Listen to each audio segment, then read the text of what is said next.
Education for the Dibble Institute. And joining me today as our webinar organizer is Aaron Larson. You'll be hearing from him periodically throughout the broadcast. Hi, Aaron. Hi. And actually, if somebody could just send me a question to make sure that everyone can hear us. Great, okay. And to do that, all you do is go on your control panel on the question box and type in one question, maybe one person or Yep, two so doing Joel that. just let me know that they can hear us. Super, super. Well, weather's bad down south, so we are kind of making the best of some little challenges we've had here. So thanks for your patience in joining us today. It's good to see so many new people on the call, and welcome again to those returning listeners. We have quite a few in the health field, as well as teachers and those working in a variety of youth settings with us today. Before we begin, I would like to point out a few housekeeping tips. If you should experience any audio difficulties during this broadcast, please note the phone number listed here and on the blank link. And Aaron, if you would advance that slide, please. There's a phone number here, and also on the email connecting you to the webinar. If needed, you can listen on the phone while viewing the broadcast and on your computer. Aaron? Aaron? Yes. Can you advance the next slide, please? Not happening. The one that has Charlie and Helen? No, the one with the phone number on it. Oh. So the phone number's up at the top. Well, it's not there. We have the welcome slide. Well, anyway, it is on your link that you had to get to this webinar. We're going to invite your participation today, and Marlene is going to ask for some responses from you. And just like you keyed in that question for Aaron to let him know that you could hear us, we're going to ask the same thing when Marlene asks you for a comment. And you're to do that in the question box. We'll have a short Q&A at the end of the presentation. And if your question is not addressed during the Q&A, it will be answered privately through email. Recordings will be available in 3 business days on the Dibble website. Before I turn this over to Marlene, just a few brief words about the Dibble Institute. We are a national nonprofit organization dedicated to developing research-based, award-winning materials to equip young people with the skills and knowledge they need to develop healthy romantic relationships now and for their future. Charlie Dibble, our founder, dedicated his retirement years to working with young people. In doing so, he became well aware of the emotional challenges young people face. In the early 90s, when the divorce rate had reached its peak, Charlie attended his grandniece's wedding, where he heard her answer, "Oh, Uncle Charlie, this is just my first wedding."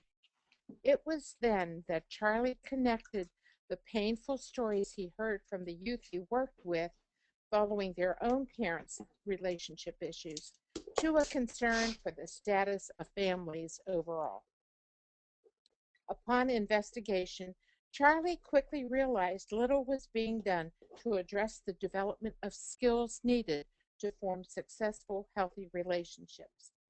In 1996, he founded the Dibble Fund, now known as the Dibble Institute. Charlie's vision was to have accurate, unbiased, and timely research-based information available. And we pride ourselves in remaining true to Charlie's vision and trust the research connecting positive outcomes for children who grow up in households where healthy, committed relationships are modeled. This is not to say we are anti-divorce, as we realize there are marriages that are best to end. We believe all young people, regardless of sexual orientation, benefit from being in a healthy relationship and can learn the skills necessary to form them.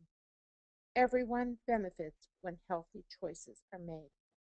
Our view on cohabitation is to acknowledge the large percentage of couples who do and will cohabitate and know relationship education teaches them that there are smarter ways to do so, to be intentional about their choices, and to recognize the stage and health of the relationship.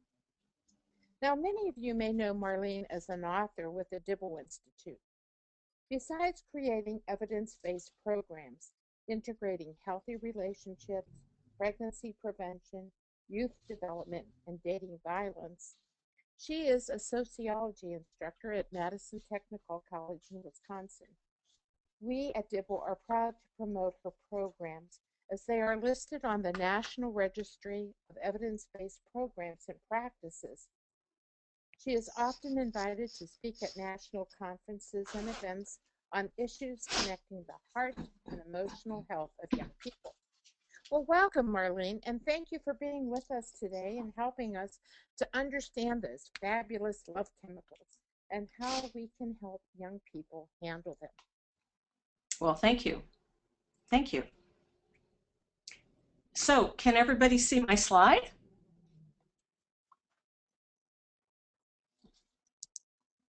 Is everything ready to go? Everything should be ready. I hope so. Okay, so you see the first slide of a high school? Aaron? Yeah, so maybe somebody in the question box can send that question and see. Because I'm not seeing it. There are soccer players in a high school. Okay, no slide is visible. Let's go back up to screen sharing. Waiting to view Marlene's screen. So maybe, Marline, what you can do is go ahead and minimize out of your PowerPoint. And Yes. Let's see if you can see. There should be a little box that says that you accept being able to Show see my your screen. screen.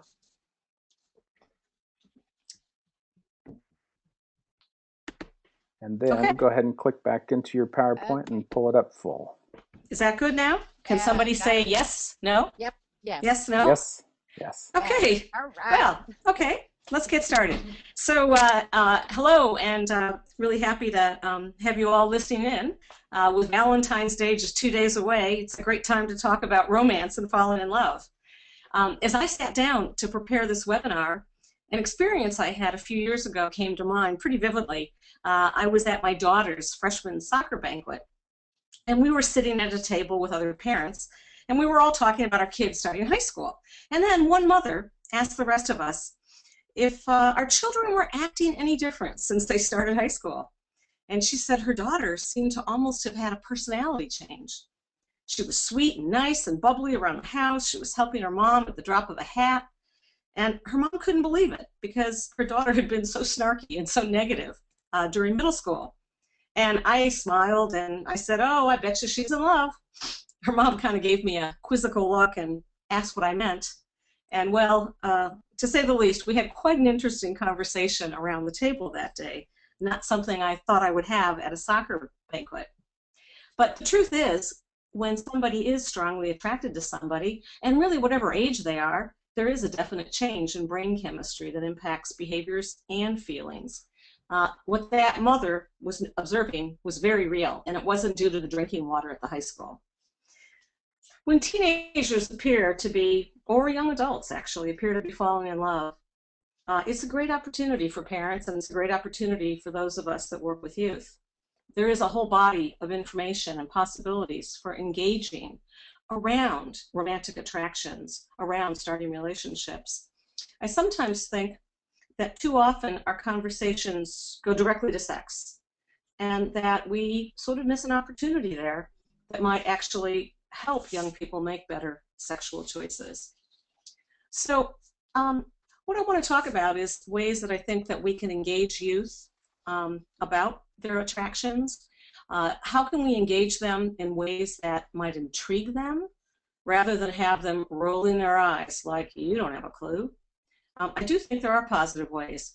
that we can respond that really kind of invite young people into a deeper understanding of what they're feeling.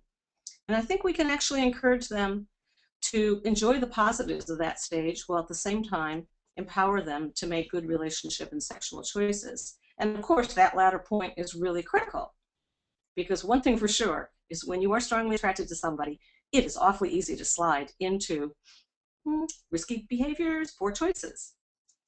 For starters, when a young person appears smitten, oh, I love that old word, isn't it just perfect? When you observe, when you really feel that person says, I'm in love, I think it's really important not to dismiss it or discount it. How often do well-meaning adults respond with, oh, you don't know what love is, you're just infatuated, it's just your hormones. But I think those kinds of dismissive responses just turn young people off and away from us. The fact is, their feelings are very real. And just because you're young doesn't mean you can't fall in love. And I think one way to sort of respectfully begin to engage them and to hook their interest is to share with them some of the science of romantic attraction.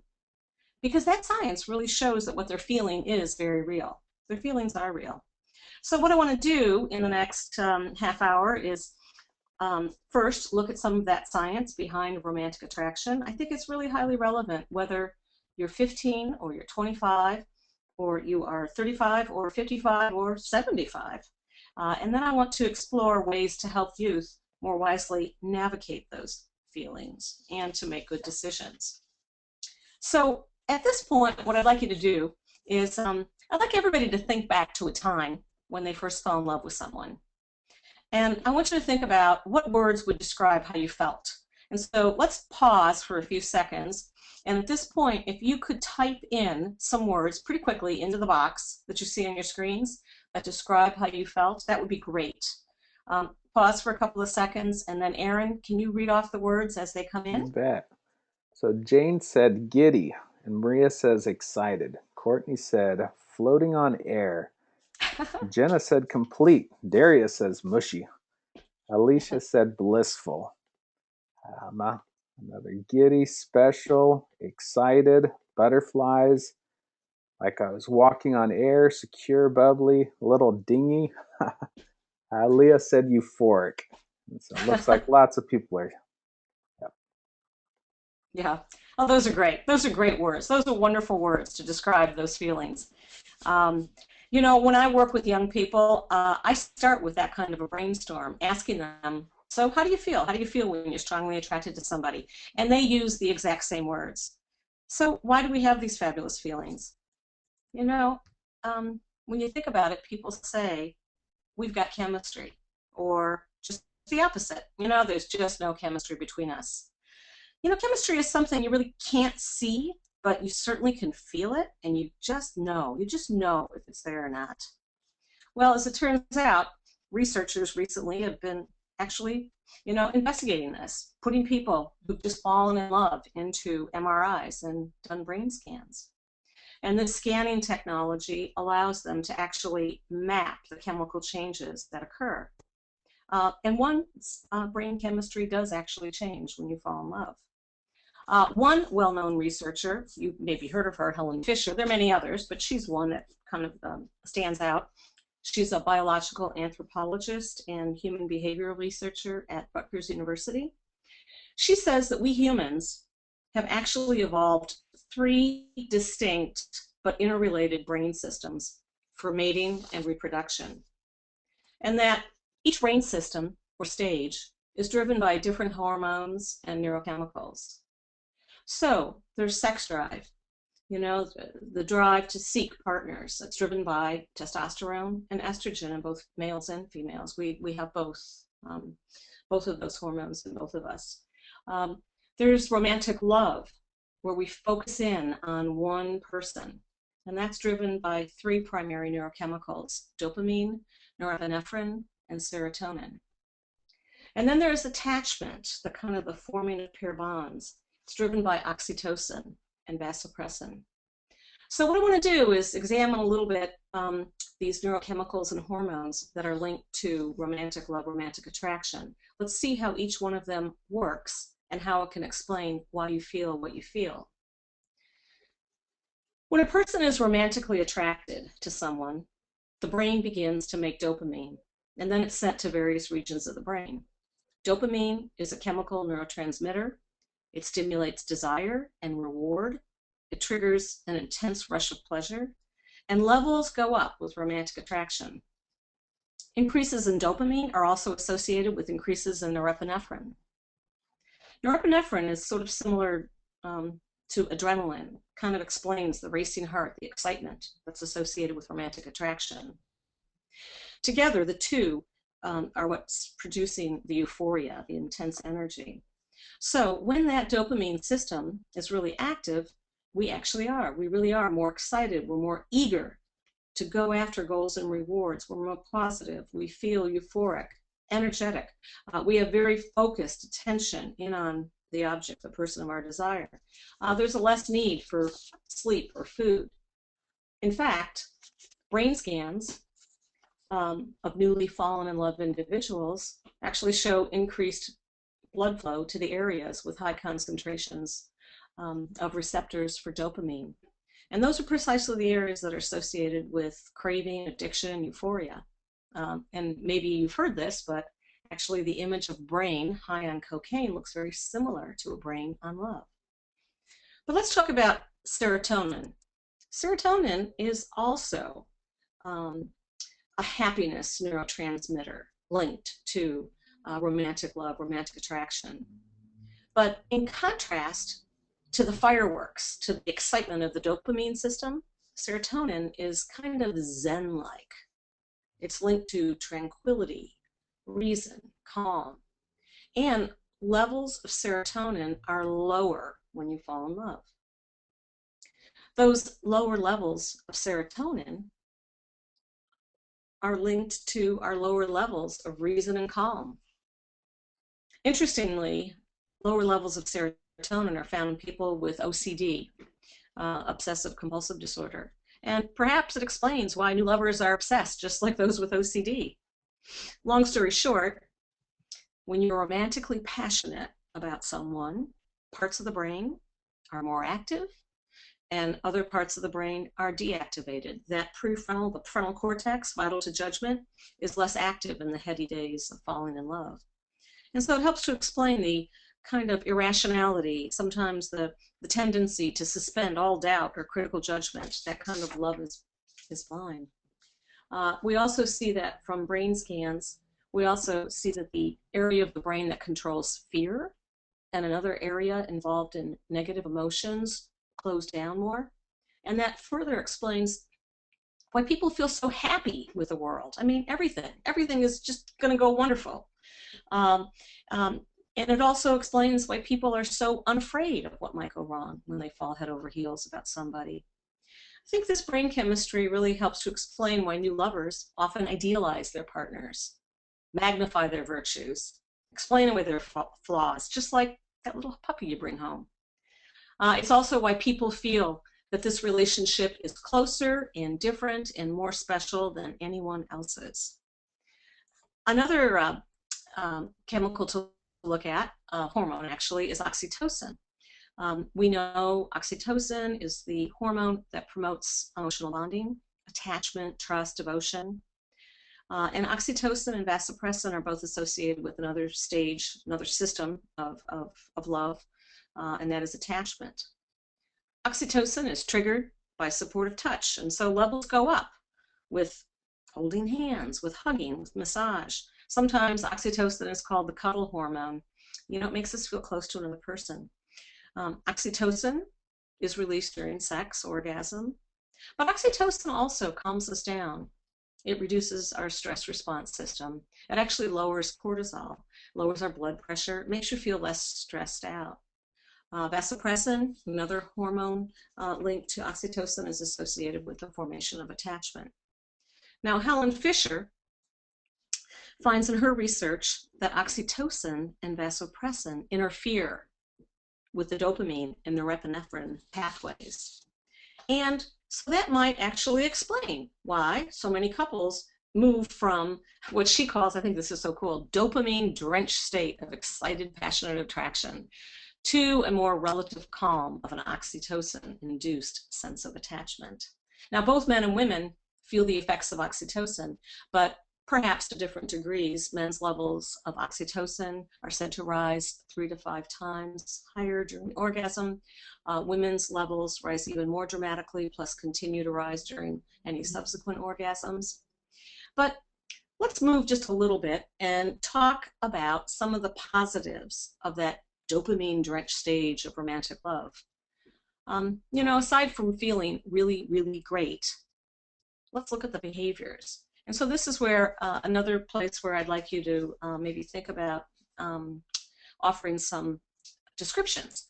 I want you to take a moment, and I want you to think back on when you fell in love, the time that you fell in love, you've been in love. And I want you to think back about how you behaved around the person you were attracted to. So I want you to think about the behaviors, your beloved's behaviors. I want you to think about the kinds of things you did, how you acted, how you interacted. And so in that question box, can you please type up some brief descriptions of the behaviors? And then, Erin, when you get some, you can start to read them off.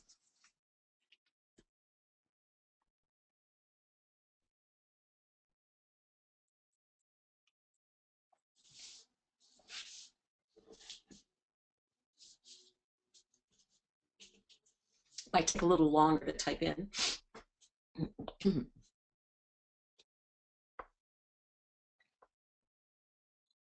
Have you got any yet, Erin? Oh, there we go. So bubbly, acting cool, positive mood, craved lots of physical affection, acting shy, on their best behavior, liked to bake cookies. Just a few. And actually, a few more are coming in, but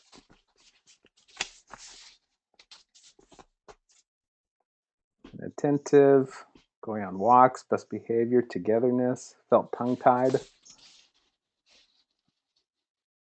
Quite a few. Okay, well that's good. That's good. That's good. I mean, listen to those behaviors. Most of them are pretty nice. It's not so good to be tongue-tied, I guess, but typically we do really behave in very nice ways in the early stages of a relationship. Take a lot of time, we talk openly, honestly. Typically we're very playful, we have fun, we do novel things. Sometimes, and we typically tend to be a lot more open to trying new things. Looking for the positives, less critical. I noticed some people talked about more affectionate touch, more, romance, romantic touches, sweet words, music. And we also tend to do nice things. Somebody said bake cookies. Anyways, do nice things for each other, more generosity. There's some very good things to say about our behaviors at that stage. And quite frankly, we might all do well to remember some of those behaviors and re-engage in them, because those are the behaviors that sometimes kind of wane over time, as we get busy with life. But it is some of the stuff that makes a relationship, stay good over time. And it's also really important for sustaining romance. And quite frankly, some of those behaviors actually increase dopamine, endorphins, and oxytocin. And those are all good for romance over the long haul. Anyways, but let's get back to young people, okay? I think that there's a message here to young people. And I would think a key message is absolutely enjoy the feelings, those fabulous feelings. Enjoy the chemistry. And also remember that the behaviors you engage in now, many of them are very good for relationships over time. But also be smart. Be smart about the love chemicals, about the brain chemistry of attraction. I will often ask a young person, what is it you like, when they seem to be really attracted or whatever? What is you really like about this person? Tell me about him or her. Tell me more about him. And then I also ask the other question, what do you think they notice about you, they like about you? Because that's really important too. I think it's important to say to a young person that everything wonderful you believe about this person really might be true. This really could be true love. But I think it's also important to know that when you're attracted to someone, you are initially attracted to a set of assumptions and associations. We all make assumptions and associations with people we meet. And so, their appearance, everything from their face, their facial expressions, their whole body language, their dress, their demeanor, the way they talk, who they associate with, what they do. All of that communicates who this person is. There's a whole lot of symbolic interaction, symbolic meaning. So I tell a young person, you might be spot on. Your first impressions, what you feel about this person, think about this person, may be absolutely correct. But sometimes a person does turn out to be different than what we thought. That perfect puppy, and we know that there are some, neurochemical reasons for that we don't really see flaws. We see, we magnify their positives and their virtues and all of that. But that perfect little cute puppy, we don't know for sure. It could turn out to be a nasty little dog. The truth is, until those love chemicals settle a little bit, you really won't totally see clearly. And so I think there's a tip here to offer young people. And I think this is a tip that they may be a lot more receptive to if they've learned something about the brain chemistry of romance. If they've learned something about these love chemicals, they're going to be much more receptive. And that tip goes something like this. What about adopting the 3-6-9 month rule? Enjoy the good feelings. Have fun, do things together. But wait a bit on big decisions. You might want to get to know a person before you jump in, before you change your Facebook status. One thing for sure is you don't want to slide into something you'll later regret when you are sort of seeing more clearly and the love chemicals settle a little bit. And especially, you don't want to slide into something that really can be very life-altering. Things that are really hard to undo, an unplanned pregnancy, STDs, HIV, getting attached to a destructive person that brings you down, even harms you. So what I'm suggesting here is that we have an opportunity. We have an opportunity to help youth keep their brains turned on when they're turned on. And I think, number one, just learning about some of this brain science is really empowering. It really helps them understand what they're feeling. But I think we can also point them towards what they should be paying attention to and finding out about somebody when they're attracted, when the chemistry is flowing. Plant some of those ideas in their head. And we can also encourage them to think a whole lot more about what they really want themselves. It's about paying more attention to attractions, to romance, emotions, and developing relationships. And I think that truly is the promise of relationship education, that can really help young people navigate that terrain of romance, attractions, and sexual choices. So in the remaining time, that we have some time left, I want to highlight maybe a few more ways, particularly in terms of pointing them in the direction of what to pay attention to. So I'll pull a few more concepts from both Relationship Smarts and from Love Notes. In those curricula, those concepts really are conveyed more through activities and music and other mediums, so I'll just kind of run through the basic concepts. But for starters, we do have some good principles upon which healthy relationships are based.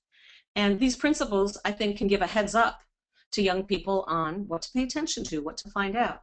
So we'll call those the 7 principles for smart relationships. By the way, this is adapted from the work of Les and Leslie Parrott. Now, as you listen to these 7 principles, and by the way, in the curriculum we do them with activities. I'm just going to talk about these principles. But as you listen to these principles, I'd like you to ask yourselves, if you had had these principles bouncing around in the back of your head, would it have been useful at all to you when you were younger and under the influence of the love chemicals? So I want you to just be thinking about that as we go through the principles. So anyways, the first principle is seek a good match. It is true we are drawn to people. Some people say opposites attract. No, it's built on common ground. In fact, it's both. I mean, we're drawn to each other on the basis of similarities and differences. And this is the time to start discovering them, to learn about each other's interests, involvements, what you each like to do for fun. It's time to find out about each other's serious pursuits and goals, how matched you are on intelligence and energy levels. It's also a time to really identify your differences and find out, do they work together or not? I mean, chemistry really is important, but relationships, that go any distance really depend on really enjoying each other and having a compatibility that really works. Another principle is pay attention to values. A relationship where partners disrespect each other's core values is likely to be downright miserable. Obviously your core values are just a real big essential part of who you are. Obviously a person needs to think about their own values on lots of important areas of life. How do you think you should treat other people? What's your degree of personal responsibility? Your sense of honesty, integrity? Are you a person of your word? On down to values about such things as family, as sex, as drugs, as alcohol, as morality, ethics, religion, politics, the environment. These are really important things. It's an important time to learn about each other's core values. Another principle is expect good communication. Don't run from conflict. Is it easy to talk open and honestly to this person? Do you find each other interesting to talk to? Can you both accept influence from each other? Do you treat each other's ideas and concerns with respect? Importantly, how do you handle your differences and your conflicts? Nobody is born with good communication and conflict management skills, but a relationship with somebody who is not interested in improving those kinds of skills, it's sort of a danger sign. And then also, how do you and your partner, how do each of you handle strong emotions like anger, stress, frustration? A person who has real difficulty handling setbacks, anger, frustration, it's kind of a red flag. Another, don't go into a relationship thinking you can do a makeover, change somebody into somebody they are not. You need to ask yourself honestly, do you genuinely like their personality? And then, what are the traits? What are the qualities you admire in each other? Do you appreciate these strengths, and does it go both ways? Here's a question. Do your partner's strengths empower you or devour you? I mean, we all have flaws and shortcomings, but do we really dig sort of the package, the whole package here, this person? The opposite of that is don't change yourself just to keep somebody's love, friendship, or attention. Can you be the real you? Do you feel comfortable in being the real you? Do you deep down know that this person appreciates your qualities, even while knowing, you're not perfect and you have flaws just like every other human being? If you feel like you have to act or be somebody you're not, it's really a danger sign. Another principle, don't play games, pressure, use somebody. Good relationships are based on being real. Playing games to pressure, to win somebody, to follow the advice in Cosmo magazine, had to put that one in, are just that, silly games. It's also unethical and dishonest to pressure or manipulate. If you have to chase somebody down, convince them why they need you, it just shows that you know how to run fast. You want somebody who really freely likes you, the real you. And finally, have a bottom line. Expect respect. Have standards. Have standards for how you're going to be treated. What behaviors do you expect? The higher the standards are for behaviors early in a relationship, the better the relationship is likely to be in the future. We really need to disabuse young people of the idea that with love or time things are just going to get better. That's not usually true. Now, I know, having gone through these 7 principles, I just want to say that personally, I have no illusions. I don't think that by teaching this stuff to teens, we're going to turn them into these slick, foolproof relationship decision makers. They're never going to make mistakes if they know this information with their early loves and losses. No, I don't think that. My goal is a little more modest. I think that, for instance, if we take this one, having some of these principles tucked in the back of your consciousness, it might help a person. A person who's having doubts, put their finger on it, recognize the reality. It might help a teen get out of an ill-fated relationship sooner rather than later. And certainly going into a relationship, it would help you know what to pay attention to. But there are lots of other things that we can do. Once somebody is in a relationship, anybody can wonder, is it worth it? Does it have potential? Should I stay? Should I go? I think probably all of us have been there at some point or had friends asking us. There may be chemistry, but, is it healthy? Is it a good relationship? And I think we could offer youth ways to assess a relationship to help them figure those things out. I think actually there are 3 key questions that a person could ask themselves about how they feel deep, deep down. And the honest answers of how they feel in their gut would tell them a lot. Does it feel deep down like this relationship, it feels disrespectful, it feels controlling? Or does it feel pretty equal and supportive? Does it feel conditional? You have to be act or whatever a certain way. Or does it feel unconditional? There's acceptance. You're not perfect, but you're really liked for who you are.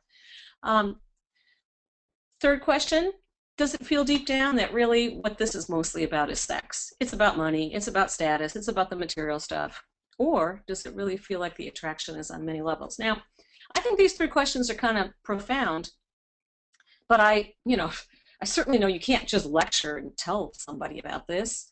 I have an activity I do where, we have 6 cards, because 1, 2, 3, there's 6 there, and each card describes further a relationship like that. And in groups, I ask young people to discuss, what would it feel like? What would it feel like if you were in a relationship like this? What would it be like to be around a couple like this? And have you seen anything like this in real life? And they discuss it, and then they get Play-Doh and all kinds of materials, and they make sculptures. And aside from it being an interesting activity, very lively, it's really pretty profound and pretty deep. And I'm just going to quickly show you some sculptures that they have done in the past. Here's just a few that I think are really sweet. Look at this, the pink ribbon to symbolize, the pink cancer ribbon. Attraction on many levels. It's the same-sex couple, the triangle, balanced, red heart. This one, it was done by a group with teen parents, and I thought that was really pretty sweet. The couple is together, they bring their little child along, there's the red heart, the rocks and the waves are challenges, they both work hard with the oars, it's like a team, but there's rocks and challenges. Anyways, I think you get the idea. But after doing something like this, they're in a much better position then when you give them a continuum to self-assess on these 3 questions. Now, of course, when you talk about healthy and unhealthy relationships, it naturally, especially controlling, right? It naturally leads to the whole issue of dating violence. And, that's pretty essential, right? Youth need dating violence, dating prevention, and, how to exit safely and all of that. Personally, I really like discovery-based activities that involve real situations that they can identify with, situations that they've heard of, they've seen, they've maybe experienced, either in their own communities, their own circles, or in the media or whatever. Discussions, what behaviors cross the line, what are early warning signs. But I also think we can't really stop there with raising awareness of what's abusive, and then coming in with the safety help, the information, how to help, get out, how to break up, how to be safe, how to help somebody else. Clearly I do that, it's very important. But I also think we've got to step back and help young people practice what I call drawing the line of respect at the first sign of disrespect in any kind of relationship. Offering scenarios and do-over challenges to disrespectful situations, how to respond in an assertive but not in your face way, and to really practice those things. Anyways, I think exposure to some of these relationship concepts and skills are important because I think they are proactive. Once somebody is in the throes of the love chemicals, they do tend to idealize a partner. They do tend to rationalize and explain away the flaws or troubling behaviors. And of course, the more you get attached, think oxytocin, and trust, the stickier it gets. But another important component, I think, that can help youth is, and help youth navigate their attractions and all that, is communication skills. I mean, really good communication skills. And there is a wealth of research and evidence-based skills in the adult world that we can actually adapt and teach to youth. For example, we can teach them a speaker-listener technique. It can really help 2 people talk through sensitive issues, handling differences, negotiating. We can teach the timeout skill for regulating emotions and anger. We can teach a strategy, a formula for how do you raise issues, gripes and complaints effectively, not just in your face to somebody, on down to recognizing some of the common hidden issues that underlie many of our everyday arguments. Anyways, moving on, these communication skills, I think, are going to be very, very important for making decisions. What about planting the idea that there's a lot of things that you can make a decision about when you're attracted to somebody? A lot of stuff we just sort of let happen. We slide. But in fact, you could make a decision. Even things like, do I want to go from just friends to romantic? Do I want to get physical? Do I want to kiss? Do I want to get more serious, committed? Do I want to be exclusive? Do I want to have sex? Do I want to stop having sex? On to, do I want to continue a relationship? When is a good time to have a child? Or on, later on when they're, living together. But the question is, what do you need to find out? What do you need to find out? What do you need to know that can help you make those decisions? And here, I think we could be offering you a lot of ideas to consider, to make this decision. What would help you? And you can see, if you go down the list, there's just a whole lot of things. And of course, there's a lot more things we could think about. But anyways, frameworks to help with decision making, I think, are really important. And of course, that leads directly to also sexual decision making, which we're all interested in. Because one thing for sure, when the dopamine system is active and you've got lower serotonin, it makes it real easy to slide into sex too soon. So here is kind of my thought here. My sense is that those of us that work with youth, we sometimes unconsciously start with the assumption that teens know their sexual values, they know their boundaries, and that what we need to do, our job, is to step in and offer practice with refusal skills, assertiveness, negotiation skills with a partner. We need to offer bioreproductive, medically accurate bioreproductive, STI, pregnancy prevention, contraceptive, condom information and access. That is all really, really important. I do all of that. All of those things are very important. But I think maybe we need to also back it up a bit, because I think where youth need a lot of help is figuring out their sexual values. I think many youth today take their cues and scripts from the popular media and peer culture. I think that youth need support, encouragement to really think about sexual meaning. Like, what do you want? What would you want deepening levels of physical intimacy to mean? And I think we need to do a lot more in terms of inspiring and encouraging deeper reflection.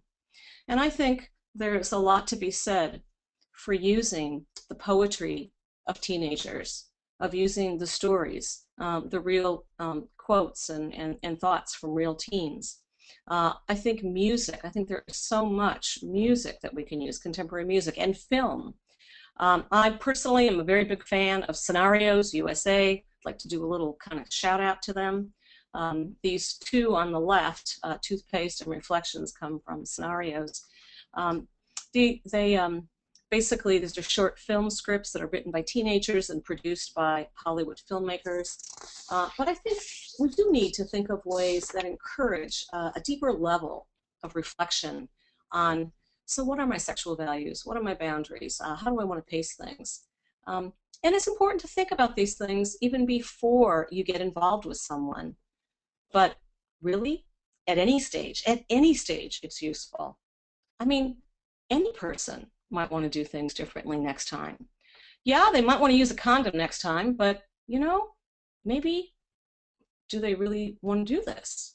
I think we really need to help youth define really what they want. I think when you look at the national campaign surveys with One Voice, I think we have to take that seriously. When you think about the majority of teenagers, wish they'd waited. I think that's something we all have to really think about. Anyways. So anyways, I want to end. It's time to end and then open it up for questions, but I want to end with a concept that I think really sort of ties this whole thing together, the love chemicals and everything together. And that concept is pacing. Deciding how one wants to pace a relationship, the emotional and the physical sides, how far, how fast. slowing it down, being deliberate about the pace you want to set, really thinking about where do you draw your line, when, with whom, in what context we should move it, about making a real decision and not just a slide before taking it to the next level emotionally or physically. I really do think pacing is an important idea worth spreading. I think today youth are often, feel that there are two choices. I can abstain till marriage, or I can have sex and use protection.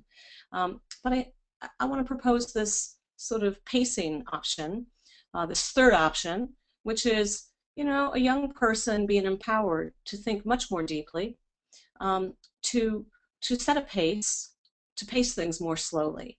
And by the way, I think the idea of pacing it just makes a lot more sense in the context of knowing something about the brain chemistry of romantic attraction.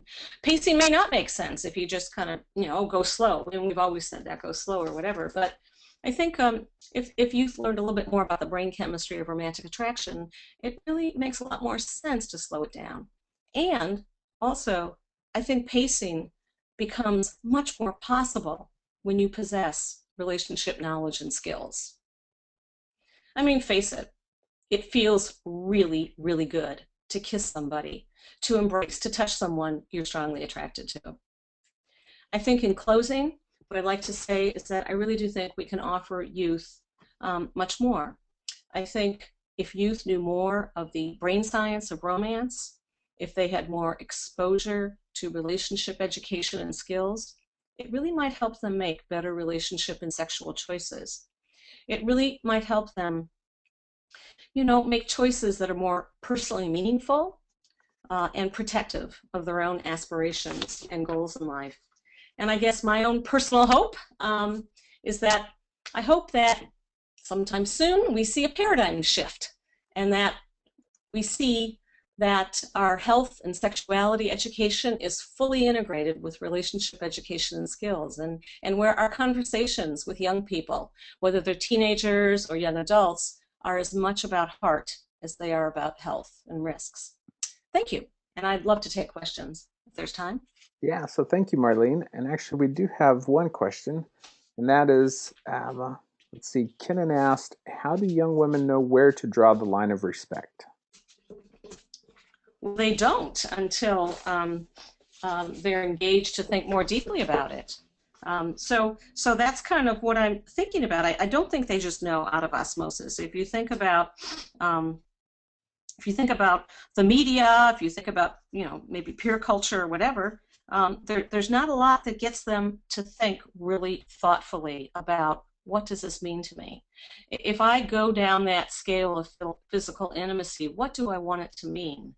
And my only answer is that, I guess my personal answer is I want to give them a lot of tools, a lot of relationship knowledge and skills to know a little bit more about, like those 7 principles, or like how healthy is this relationship, those 3 questions. I have many other things too, but I want to give them a whole array of things to help them think about relationships.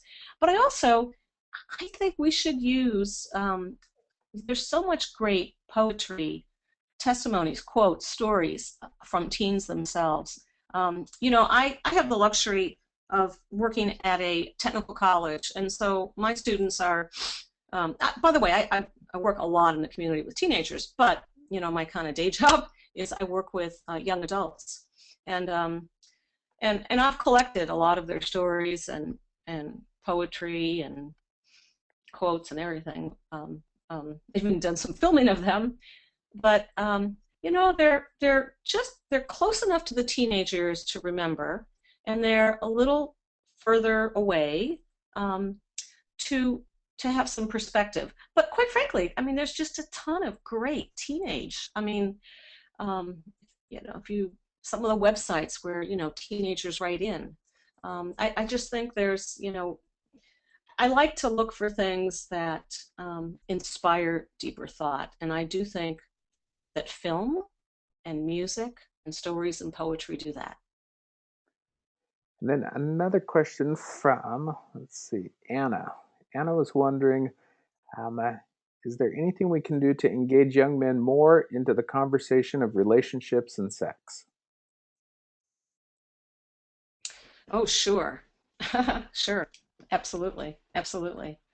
For all the talk about all guys are jerks, quite frankly, a lot aren't. A whole lot aren't. They're just as mixed up. I mean, one of the things I always say is, if you think guys don't care about relationships and love and all that kind of stuff, just look at who writes a lot of these love songs out there. Males. A lot of males write these love songs.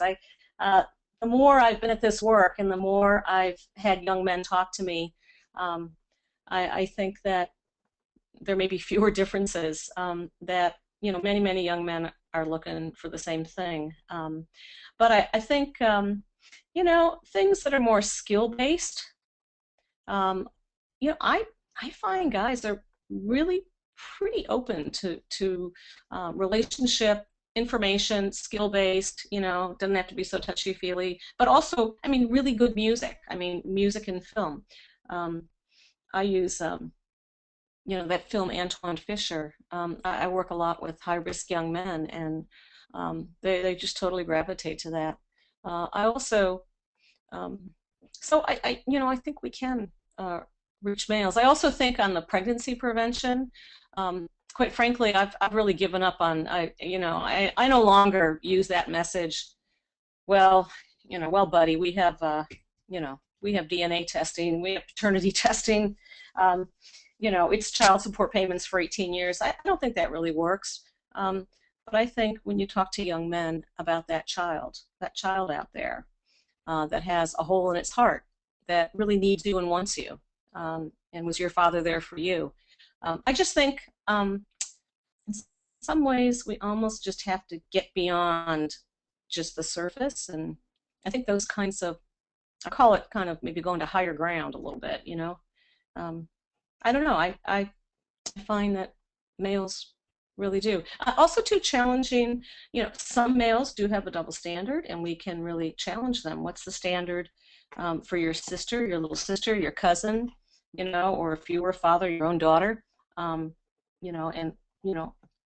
what's your standard there? What's your line of respect there versus just any girl on the block?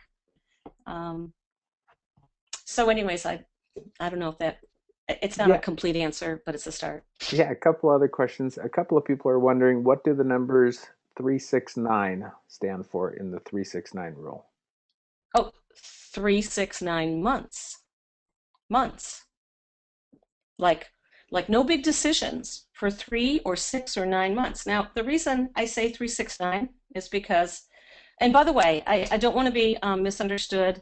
I got misquoted in the Washington, I don't know if it was Post or whatever, one of the big papers out there, but my mother-in-law didn't like it too much. Anyways, I'm not advocating that everybody run out and have sex at 3 months or 6 months or 9 months. I just said big decisions. I mean, there's a whole level of decisions. I'm kind of big on this. It's not just to have sex or not to have sex. It's like, well, do I want to be a couple? Do I want to take it to that level, romantic level? Do I want to kiss? There's just a whole level of decisions to be made, deepening levels of involvement. All I'm saying is, for sure. Now, by the way, there is no scientific, you could talk to Helen Fisher or any of the researchers out there. Nobody can say, oh, for exactly this amount of time, the dopamine system is going to be really, really active and, whatever. But it's variable, but I think it's probably, I would just say a good, hey, at least 3, 6, 9 months. Think about, holding off on big decisions about how involved you want to get. In some contexts, yeah, it might be sex. In other contexts, it might be just how involved you want to get emotionally, how exclusive or whatever. But getting that idea across, you don't want to do anything that's life-altering. You don't want to get too involved too quickly until you're seeing more clearly. So, young people like things to be a little more concrete. I guess I guess going back to some research, I would say that, if you look at most first-time sexual experiences happen, before the 3 month, so I just think, again, hypothetically, what if we could plant little things in the back of everybody's head, that nobody got too involved until at least 3, 6, or 9 months. I just think how many, regrettable, or things that people wish they hadn't done, or unplanned pregnancies there might be. But it really, big decisions is not exclusively meant, it's not about sex, and it's not about saying have sex in 3 months. It's just, it could include sex, but we're just talking in general, getting emotionally or physically involved. I mean, really kind of having some boundaries, thinking really clearly about some boundaries, talking about them, agreeing, and then of course agreeing on some important ways that you're going to adhere to those, with your partner. Just the idea that brain chemistry will make it very easy to slide, and to be very conscious about a rule there. I don't know. Does that make any sense? Yep, it does. And so thank you very much, Marlene. And I mean, in some audiences, in some groups that I work, some very, very high risk groups, I mean, seriously, the idea of, don't even think of having sex for 3 months is a radical idea. But quite frankly, after they get some of this information, it's something that it's like, oh, yeah. They start to, realize, yeah, that's why I'm so disappointed, and that's why, nothing works out, or whatever. But, I don't mean it just in a narrow sex, but that's what that means. Is that that's, that you're going to, the love chemicals are going to be really, really strong, probably, for at least that long. Oh, great. And very much appreciate you taking the time to share all of that with us. There were a few more questions, and so we'll be able to have Marlene email and respond back to those people. And I'll now turn the time over to Irene. Are we done with time? We're done? Okay. Thanks so much, Marlene. Given that this is Valentine week, I know all of us that work with youth, or even for our friends and family, will see examples of times where those love chemicals are really brewing, and be able to understand what's going on underneath the brain. I want to just thank everybody again for joining us, and to remind you that to look on our website. We want to keep in touch with you. Please like us on Facebook or LinkedIn. And also, if any questions come to mind after this broadcast, you may email us at relationshipskills@Dibble Institute, or directly to either myself, Irene, at Dibble Institute, or Kathy at dibbleinstitute.org. And also, there is a survey at the end, a very short survey at the end of the webinar. If you could kindly fill that out and let us know of what you thought, and we want to always improve what we're offering. Any orders that you may send in to us have a free shipping, which is a 10% savings. Just use the webinar code at checkout. And finally, next month we'll be offering Up Your Game, Strengthening Your Adult Preparation Topics Using Evidence-Based Adaptable Materials. And we will have a panel of those who are prep grantees and how they have used Dibble products in and also addressed all adult preparation topics in their prep grants. So looking forward to seeing many of you next month. Thanks again. Have a wonderful, love-filled Valentine's Day. It's what we do best, is deal with Valentine's. So love you all. Take care. Goodbye.